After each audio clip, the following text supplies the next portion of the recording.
राधे राधे। मैं हूँ आपकी अपनी स्टार सेकर एस्ट्रोलॉजर। तो आज हमारे घर पर आई हैं राधा और राधिका। अपने ये कुछ सवाल पूछना चाहती हैं, जो ये क्वेश्चन करेंगी मैं उनका आंसर जरूर दूंगी भगवान की कृपा से जो मुझे आएगा। तो आप पूछिए बच्चों, क्या पूछना चाहते हो? भगवान ने सृष्टि क्यों बनाई और उनका ये संसार बनाने का महत्व क्या? तो जब हम माता पिता होते हैं तो हमारी जब संतान नहीं होती जिन घरों में, तो उन घरों में कैसा लगता है? उदास लगता है ना। तो जो भगवान जी है वो हमारे माता पिता हैं। जब माता पिता हुए तो उन्होंने देखा कि ये तो संसार बिल्कुल ही उदास है, उदासीन है, इसमें कोई प्रेम नहीं है, इसमें किसी को वैराग्य नहीं है, इसमें कोई योग नहीं करता, इसमें कोई तप नहीं करता, क्योंकि भगवान स्वयं तो है ही योगी। ठीक है ना। तो उनके बच्चे जब होते हैं, जैसे हमारे आगे बच्चे होते हैं, तो हम अपनी संतानों से कोई चाह रखते हैं ना कि हमारा बच्चा एक ये बने ये बने। तो ऐसे ही भगवान के मन में आया कि संसार की रचना करना इसलिए जरूरी है क्योंकि यहाँ सब कुछ उदासीन है, भगवान का नाम नहीं है, कहीं कुछ नहीं है, सब जगह जड़ है। और जड़ को क्या करना था उन्होंने? चेतन। जहाँ जड़ होगा वहां चेतन तो करना पड़ेगा ना। हाँ, तो इसीलिए भगवान ने, जैसे एक माता पिता को अपनी औलाद की जरूरत होती है, ऐसे ही भगवान को भी इस संसार की जरूरत थी और उन्होंने इसकी सृष्टि की रचना की। अभी आप कुछ और क्वेश्चन पूछना चाहते हो? कुछ भी आपके मन में है, किसी चीज के बारे में संशय पूछिए। अभी आपने पूछा कि वो क्या चाहते थे सृष्टि से, तो वो सृष्टि से चाहते थे कि इस सृष्टि में जब हम पैदा हों तो हम ज्यादा से ज्यादा भगवान का नाम जाप करें और अपना उद्धार करें। क्योंकि आत्मा क्या है? आत्मा बहुत दुर्बल होती है। हम दुर्बल है ना, हम छोटी छोटी चीजों के मुंह में फंस जाते हैं। तो हमें जो इन सब चीजों से बाहर निकालता है वो क्या है? सत्संग। जितना हम सत्संग सुनते हैं, जितना हम नाम चर्चा करते हैं, तो हम इन सब चीजों से बाहर आ जाते हैं। तब भगवान ने ब्रह्मा जी को कहा कि आप इस सृष्टि की रचना कीजिए, क्योंकि रचना करने वाले कौन है?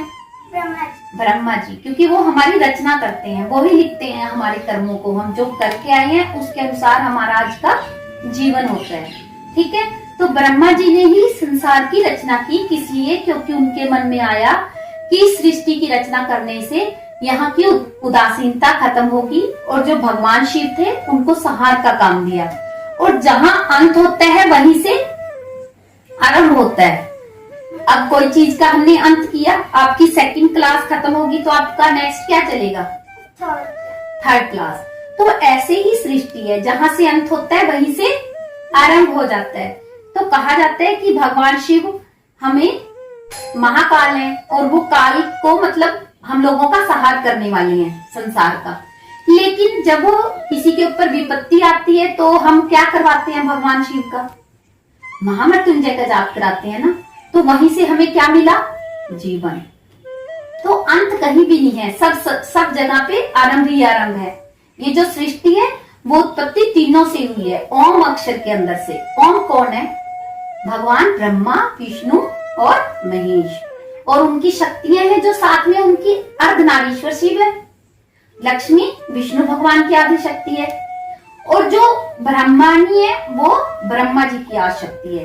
जब तीनों देवता उत्पन्न हुए तो उनके लिए, क्योंकि बिना सती की योग नहीं हो सकता, जब हम योग करते हैं ना तो उसके लिए हमें शक्ति की जरूरत होती है, बिना शक्ति के योग नहीं होगा। तो पति को अपने, चाहे वो किसी भी मार्ग पर चले, उसके लिए पत्नी की जरूरत होती है, क्योंकि शक्ति के बिना वो भी अधूरा है। ऐसे ही हम सब लोगों के बिना हमारा भगवान नारायण अधूरे थे।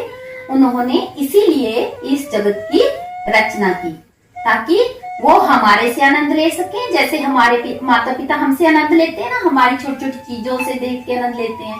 तो ऐसे ही भगवान हमारी क्रियाओं से आनंद प्राप्त करते हैं। तो हमारा सर्वप्रथम कार्य क्या होना चाहिए? बच्चे को क्या करना चाहिए? माता पिता के लिए सेवा करनी चाहिए और अपने पिता के अनुसार ही चलना चाहिए। तो हम सब चराचर जो जगत है वो भगवान का ही पुत्र और पुत्रियां हैं, हम उन्हीं के ही आत्माएं हैं। तो हमें भी उनकी प्रसन्नता के लिए उनका ही नाम जाप करना चाहिए, ताकि हम अपनी आत्मा को और प्रबल कर सके और भगवान की भक्ति को प्राप्त कर सके। ठीक है, हाँ, राधे राधे। राधे राधे।